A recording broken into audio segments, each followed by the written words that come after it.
Hello! Welcome to Marimar's Spanish Table. It's been a long time, hasn't it? It has. We skipped the first Friday because it was Labor Day weekend, That's so right. here we are, September 10th. And we are bringing you a recipe that you'll just love. I mean, I've made it a couple of times, and we keep making it. Mm-hmm. And I'll tell you why. Because it has to do with apples. And it was so lovely. Mom made it for Ryan, who works very closely with her for his birthday. And we all shared it together the first time we made it. You That's hadn't made right. it in decades. In decades, Yeah. absolutely. Yeah, it's a recipe that Christina said, Mom, why don't we make this recipe now that it's apple season? Mm-hmm. And I said, I don't know, I've never made it since I wrote the book. But so, because now we have these lovely Gravenstein apples in our garden. I mean, these are so tiny, but they're so tasty. So then what you do is just, you kind of cut them. Okay, cut them like that. So we're right? making the manzana gratinada, apple gratin, which is like a pie tart baking apple. But it's not a pie. It's more like well, okay, whatever. Yeah, I mean, because apple pie sometimes they have too much cinnamon clove dough. And this one just you never get tired. It has no dough, and all it has is some lovely, crunchy. Guess what? Almonds, right? Oh yeah. I mean, this is from Spain, so it has to have almonds, right? So you're starting by peeling and Yes. pouring and Yes. slicing up, Yep. and this also so. Gravenstein apples are super typical from Sonoma County, in fact from Sebastopol, and because Sonoma County, before it was wine country, was apple country. Yep. So before this was all, the landscape was all dotted with vineyards, it was dotted with apple orchards, and in fact, this property was an apple orchard where we are at the Don Miguel Vineyard, and it was Walker apples. Which are still very famous, Yeah, right? yeah. You can still check out Walker apples right next door, and so here is apple country, which now is also wine country. And the wonderful thing is that it had been cleared of apples. He was planning to plant it, and but he in the early decided, 80s. Yeah, and he decided to sell it. So I bought the property in 83, right? Yep.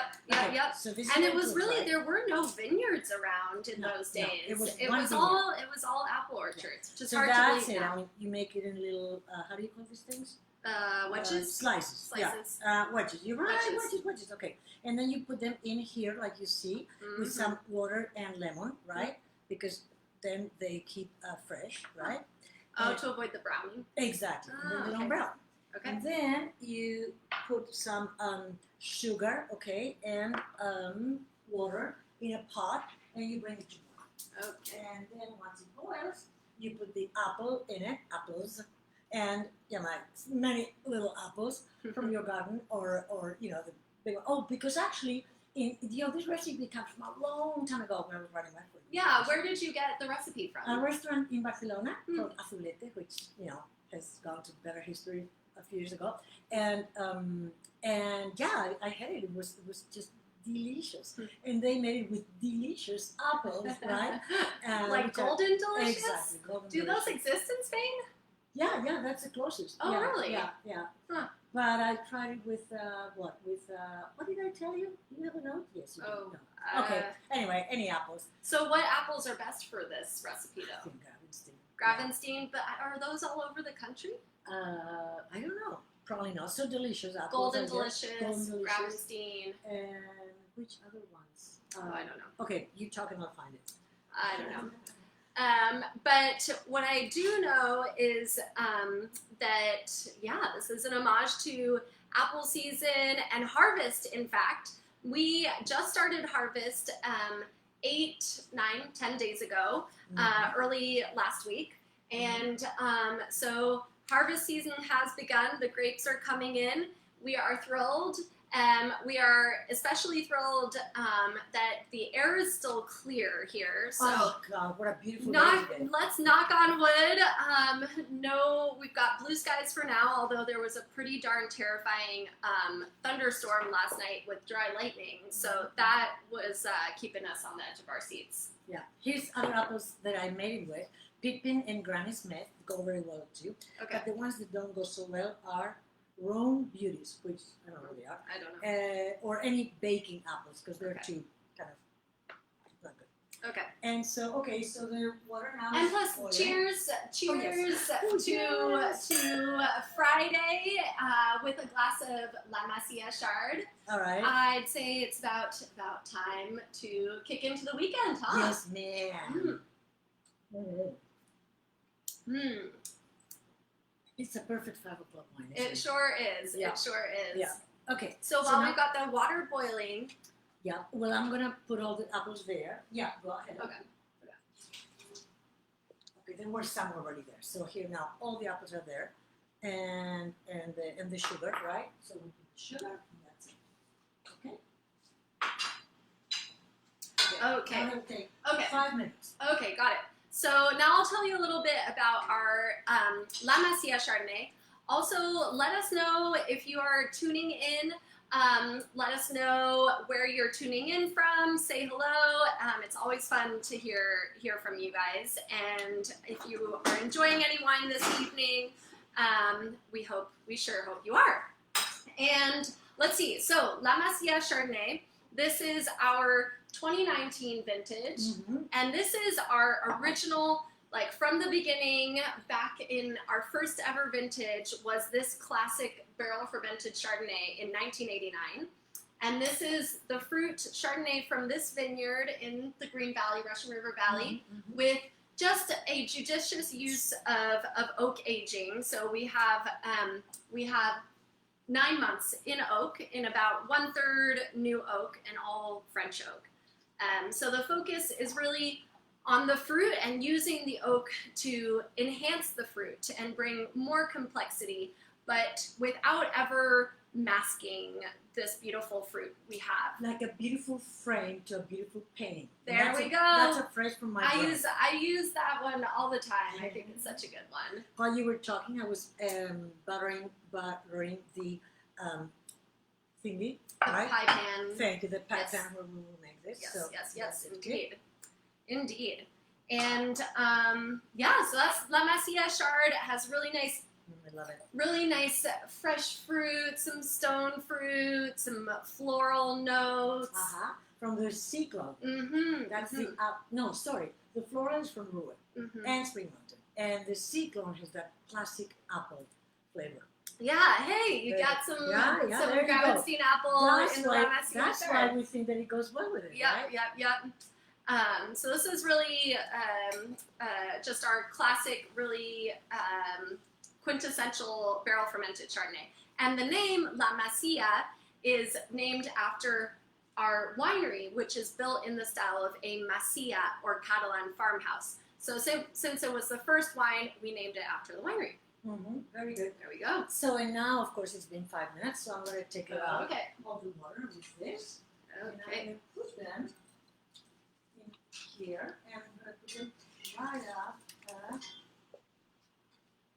Oh, Patty has tuned in, Mom. Oh, hi, Hello Patty. to Patty. Hi, Patty. Saludos desde San Francisco. So Where is good. She's in San Oh, she's Francisco. out. Yeah. It was so good She's to always see you. traveling so hard Yeah, right now. so good to see you the other day and have you back.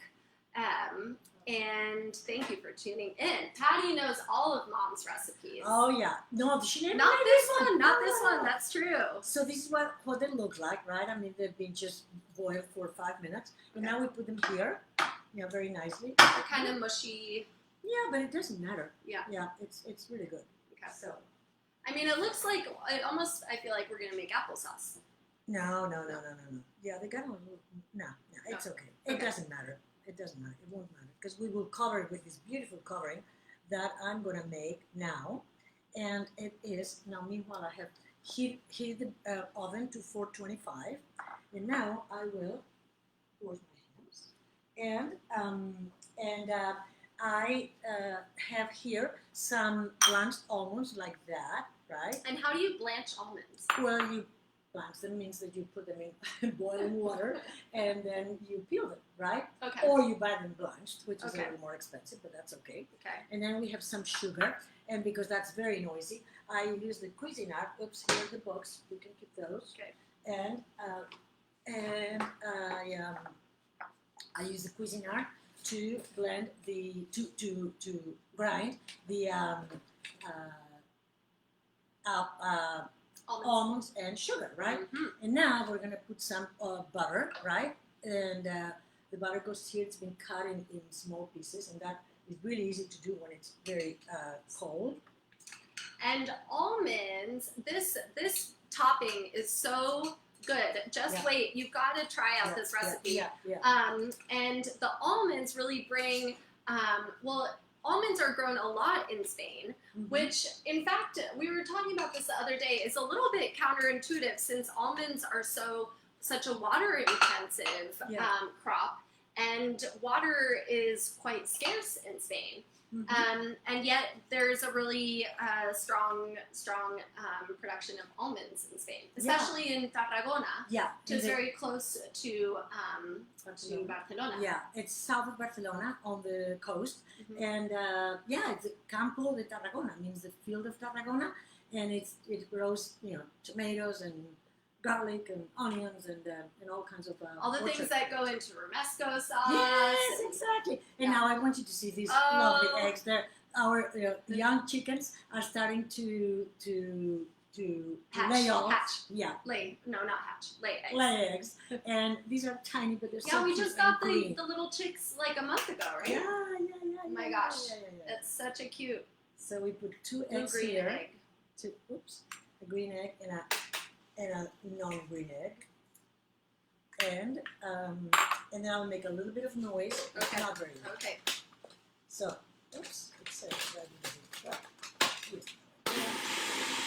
and then you can see we will just spread it over.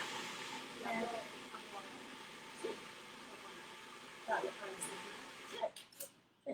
I love, you've got to see this like blue-green eggshell, how fun. And they're so tiny too. We'll have to do a show and tell with the chickens next time. So now all we're going to do is we're going to put this mixture in here over the apples. And don't worry if they're a little too much cooked or too little cooked, it really doesn't matter. So this goes there, and I'm going to just pour it over here. And I'm going to open up we chose 2 wines to pair with this because we tried them with the team, and the team, actually Taylor, our new production manager and cellar master, said, well, what about with the La Masia Chard? And so we said, hey, let's do both of them, see what you guys think. So with he loved it with white, and I don't know, I think I like it very good. So we're going to try it today. And here we have a little bit of our Earthquake Block Pinot Noir. So this is a small bottling of our Pinot Noir from this vineyard. It is a club exclusive, and it comes from the justly named Earthquake Block. And the story goes, I wonder how many of you have heard this story before. The story goes, it was El Nino in 95, and Mom woke up to go to the gym here at the house, and walked over to the gym here and saw the block that was ready to be planted on a steep ravine, and it looked like the earth had parted because of the storm. And so it looked like there had been an earthquake there. Thus, it became named the Earthquake Block. There we go. There we go. Never called it by any other name ever And since. it is a very special clone of Pinot Noir, the Pommard clone, that is very beloved by us and our team, and Tony especially, our cellar master. We call it the Tony clone, right? And the row direction, it forced us to plant, because of the slope, it forced us to plant in a different row direction that is actually more ideal for even ripening. It is planted northeast to southwest rather than east to west. And so it really, this wine just really shines. And this is our brand new 2017 vintage. Right, and I just did the spec sheet today. So, hey, I know the story. So, this is what it looks like, okay? And you can see how simple, right? And now it goes in the oven. There we go. 425 oven. And there we go.